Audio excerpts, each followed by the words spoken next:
Olá, começa agora o Destaque ONU News, edição especial diretamente da sede das Nações Unidas em Nova York. Eu sou Mônica Vilela Grayle e o nosso convidado hoje é o presidente de Portugal, Marcelo Rebelo de Sousa. E ele fala conosco diretamente do Palácio de Belém, em Lisboa, capital do país. Presidente, bem-vindo. É um prazer recebê-lo aqui na ONU News em português. Muito obrigado, é um prazer, uma honra.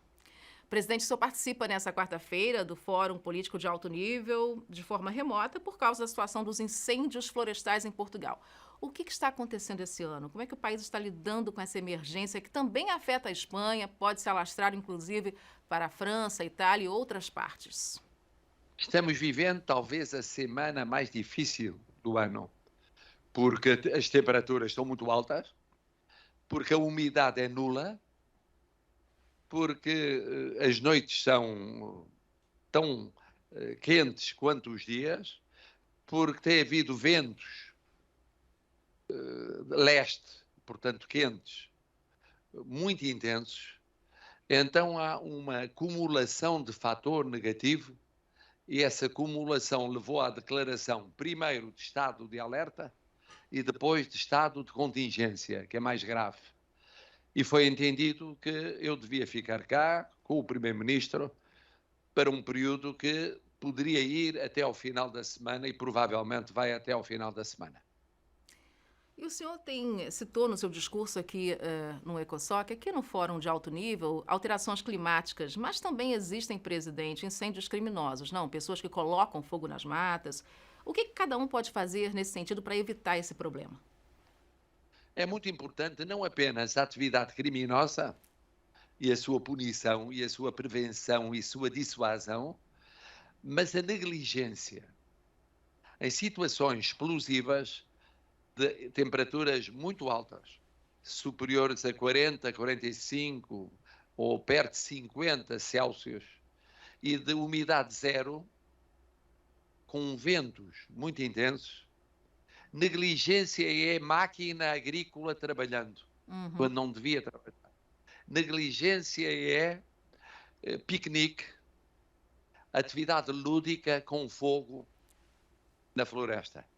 Negligência é encontro de motar, com o risco que tem moto em milhares e milhares e milhares de ignições que Uhum. provoquem eventualmente. E, portanto, há aí também um fator de educação cívica e negligência e, portanto, de necessidade de diligência pessoal e coletiva.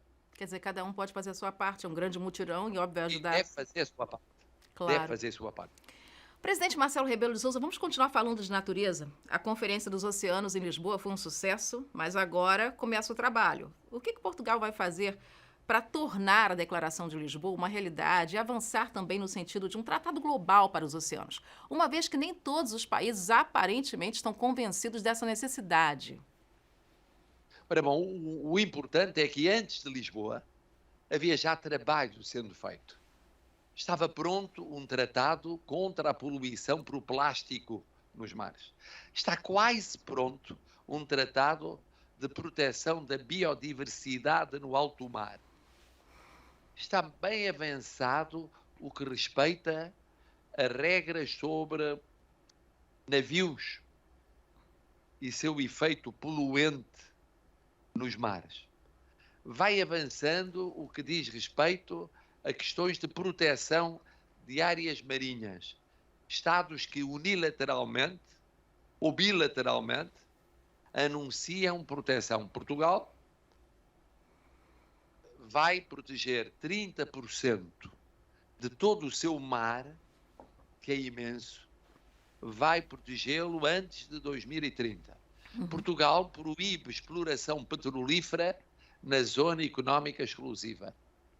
Isso tem a ver com a proteção do oceano, mas também tem a ver com a descarbonização, com os objetivos da poluição como um todo, que estão fixados na União Europeia e estão fixados também como metas pelo secretário-geral das Nações Unidas. Portugal está criando novas reservas marinhas, nos Açores, na Madeira, no meio do Atlântico. Ou já existem criadas ou estão sendo criadas. E Portugal tem talvez a segunda plataforma continental de toda a Europa. Por causa das ilhas no meio do oceano, vai até ao Canadá, vai até à Islândia, vai até à costa, à plataforma continental norte-americana. Portanto, há aqui uma responsabilidade muito, muito grande. Portugal está apostando nas renováveis. Estamos acima de 60% de renováveis nas fontes globais de energia. Isso é prevenir o futuro. É depender menos do gás, depender menos do petróleo, depender menos daquilo que é a energia fóssil e avançar para a energia verde, energia limpa. Agora, como executar isso rapidamente a partir da Declaração de Lisboa? Temos já uma primeira meta, que é a COP26.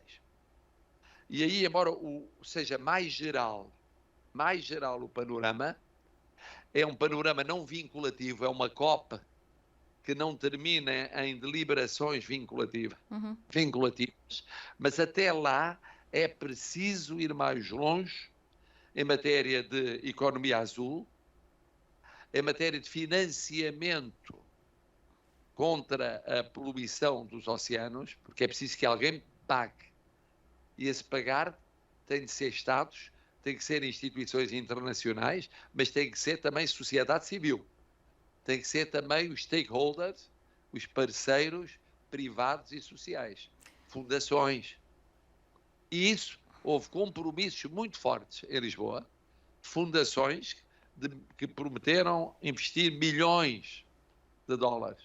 É preciso que venham investir esses milhões de dólares. Antes da conferência, muito antes da conferência que a França e a Costa Rica vão promover em 2025. Portanto, temos aqui 3 anos quanto aos oceanos que são muito, muito importantes.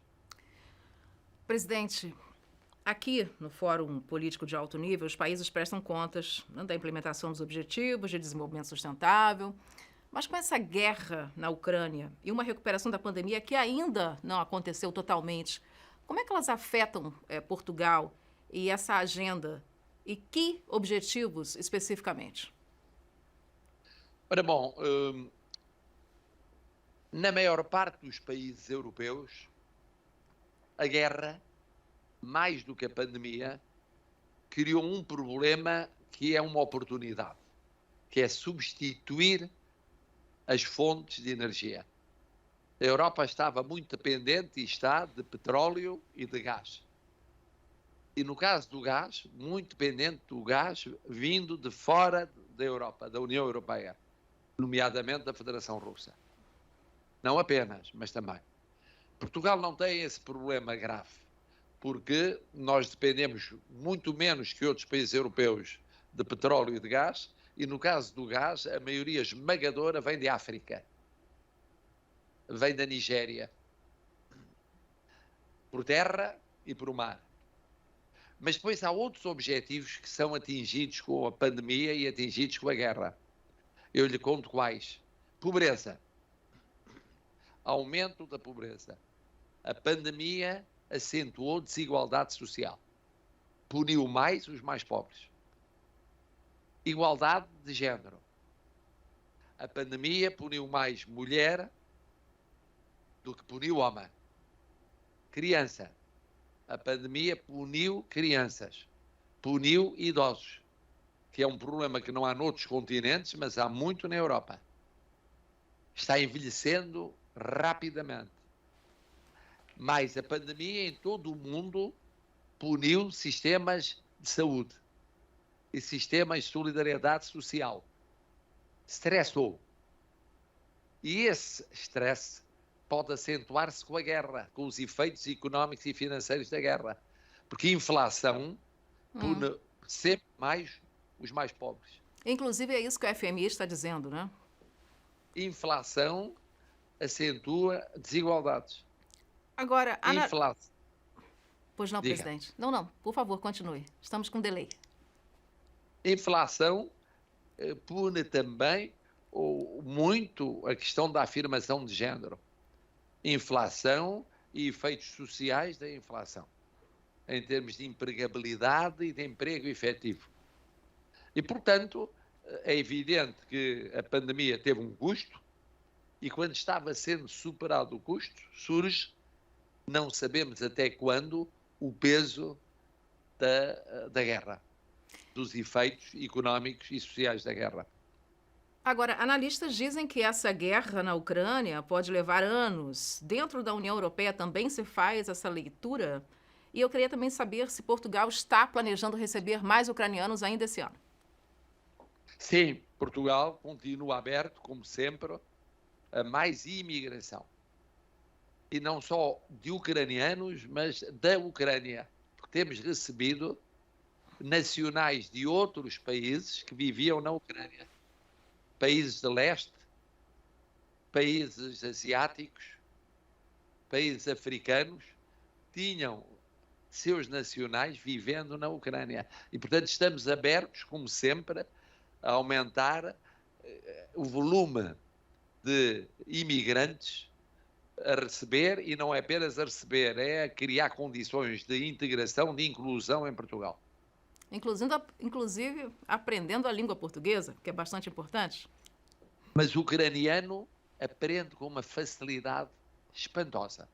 Eu tenho encontrado ucranianos e ucranianas que em 2, 3 meses começam a falar português e ao fim de 6 meses, menos de um ano, falam correntemente português. E claro, é incrível. E ajuda na integração, não é, presidente? Mas vamos voltar para falar um pouquinho dos ODSs. O senhor falou do objetivo 5 sobre igualdade de gênero, não é? E como isso afeta, como as mulheres são afetadas nessa pandemia. Mas também Portugal agora tem um governo paritário, está cumprindo esse objetivo muito bem. Mais do que nos países de língua portuguesa, temos que dizer. Aqui na ONU chegou a primeira mulher para comandar a missão de Portugal, né, desde que o país entrou na organização, a embaixadora Ana Paula Zacarias. O país está colocando mais mulheres em posição de poder. E a pergunta que todos se fazem nesse momento é, claro, sobre os cargos mais altos do país. O senhor vê uma presidente, uma primeira-ministra chegando ao poder em Portugal no futuro próximo, digamos, ainda nessa década? Sim, já tivemos uma primeira-ministra, Maria de Lourdes Pintaceu, que foi candidata presidencial, mas não ganhou presidenciais. Eu estou vendo como muito possível voltarmos a ter uma primeira-ministra mulher ou uma presidente mulher. O grande problema tem sido quando olhamos para o lugar de topo, nos lugares de topo económicos, empresariais. Aí o panorama ainda é pior do que nos lugares de topo político. Porque nos lugares de topo político é verdade que ainda há um déficit de género, mas é muito acentuado nas líderes de empresas ou de grupos empresariais. E por que, na sua opinião, existe essa barreira na questão financeira e de topo? Não é muito importante, porque sabe como é fundamental o peso do poder económico numa sociedade. Do poder político é fundamental, do poder económico é também fundamental. Tem sido fácil mulheres no topo de instituições com poder social, confederações sindicais, confederações patronais, aí sim instituições de solidariedade social.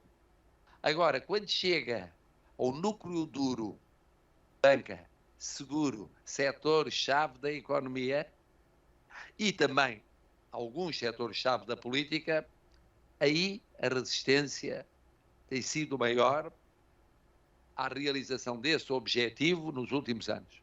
Presidente, nossa entrevista chega ao fim. Muito obrigada, então, pela sua atenção, pelo seu tempo.